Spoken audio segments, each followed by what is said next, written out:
যদি কোনো গার্লফ্রেন্ড অথবা বয়ফ্রেন্ড আপনার লাইফে নেই, তাহলে সেটা আপনার লাইফে খুব তাড়াতাড়ি আসতে চলেছে। যদি আপনি স্বপ্নতে নিজের চেহারা আয়নাতে দেখতে পান, তাহলে ভেবে নেবেন খুব তাড়াতাড়ির মধ্যে আপনার প্রেমিক অথবা প্রেমিকার সাথে আপনার মিলন হতে চলেছে।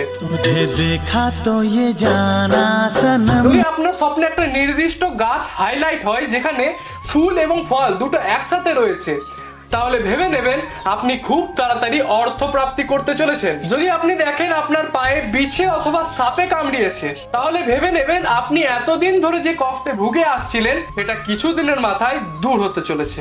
যদি আপনি নিজের স্বপ্নতে কোনো রাজা অথবা গরু অথবা কোনো সন্ন্যাসীকে হাসি মুখে দেখতে পান, অথবা যদি কোনো পর্বত অথবা সবুজ রঙের গাছ দেখতে পান, তাহলে ভেবে নেবেন আপনার নষ্ট হওয়া কাজ আবার সফল হতে চলেছে। এই স্বপ্নগুলোর মধ্যে কি কোনো স্বপ্ন আপনি দেখেছেন? তাহলে কমেন্ট সেকশনে অবশ্যই জানিয়ে দিয়ে যাবেন। মা তারা সকলের মঙ্গল করুক। জয় গুরু বামদেব, জয় মা তারা।